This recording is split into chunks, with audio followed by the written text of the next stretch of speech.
সম্মুখ সমরে পরিচালক এবং টেকনিশিয়ানদের সংগঠন টালিগঞ্জে বন্ধ শুটিং। এবার ফ্লোরে নেই পরিচালকরা, কিন্তু শুটিং এর কল টাইম থাকায় অভিনেতা অভিনেত্রী থেকে শুরু করে মেকআপ আর্টিস্ট তারা চলে এসেছেন। সরাসরি চলে যাব আমাদের প্রতিনিধি অতসী মুখোপাধ্যায়ের কাছে। অতসী, কি ছবি দেখতে পাচ্ছ স্টুডিও পাড়ায়?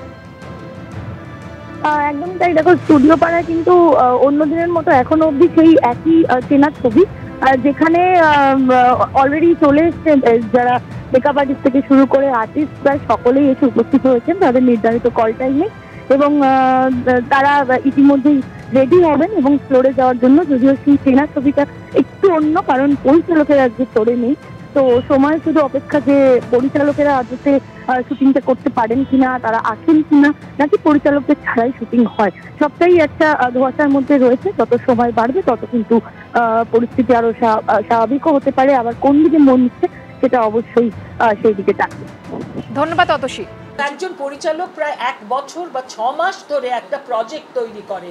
প্রজেক্টটা তৈরি করার পর তাকে প্রডিউসার খুঁজতে হয়, হ্যাঁ, খুঁজে তারপরে কোথায় গ্যারেন্টি আমাদের যে সেই প্রডিউসার পাওয়ার পরে? আমরা তো দেখেছি কৌশিক গাঙ্গুলিরটা বন্ধ হয়ে গেছে, সৃজিতেরটা বন্ধ হয়েছে, তারপরে জয়দীপেরটা বন্ধ হয়েছে।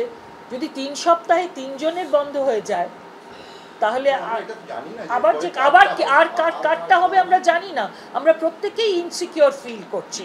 তাই আমরা সবাই সংঘবদ্ধভাবে এই ডিসিশন নিয়েছি যে আমরা কাল থেকে নিজেদেরকে প্রত্যাহার করলাম। যেহেতু আক্রমণটা সরাসরি আমাদের উপরে এসছে, আমরা বলছি আমরা আমাদেরকে ফ্লোর থেকে সরিয়ে, আমরা আমাদের প্রয়োজনও নেই মনে হচ্ছে, আর দ্বিতীয়ত তো আমাদের সিকিউরিটিও নেই।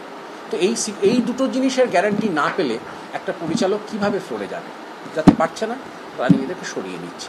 যতক্ষণ না এই গ্যারান্টি তারা পাচ্ছেন যে তাদের কাজ আটকানো হবে না, এই গ্যারান্টিটা লিখিত থাকতে হবে।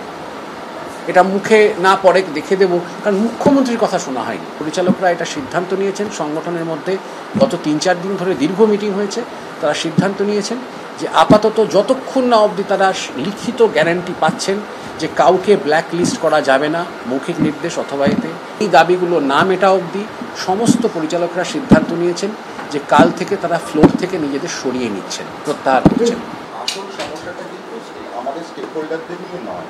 আসল সমস্যাটা হচ্ছে যে আমাদের ডিরেক্টররা বারবার যে ব্যবস্থাটা ফেস করছে, যখন তখন শুটিং বন্ধ করে দেওয়া হচ্ছে, মানে মুখ্যমন্ত্রীর নির্দেশ থাকা সত্ত্বেও যে কোনো অবস্থাতেই কাজ বন্ধ করে দেওয়া যাবে না, এই নির্দেশটাকে বারবার মাননীয় মুখ্যমন্ত্রী এটা বারবার বলে থাকেন। তা সত্ত্বেও বারবার টেকনিশিয়ান বিদ্রোহ করে নেওয়া এবং এই মূলত মাননীয় মুখ্যমন্ত্রীকে অসম্মান করা, এই জায়গা থেকে দাঁড়িয়ে আমরা যেখানে রয়েছি সেখানে আমাদের প্রডিউসার এবং ব্রডকাস্টার তাদেরকে আমরা পাশে চেয়েছি। কিন্তু আসল জায়গাটা হচ্ছে যে এই অবস্থাটা সুরাহা না হওয়া অবধি আমরা কি করতে পারি? কিছু করার উপায় নেই। তারা আমাদের পাশে এসে যখন আসছেন তখনও তো একটা সময় লাগবে, কিন্তু আমাদের সমস্যাটা সুরাহাটা তো তাদের করতে হবে।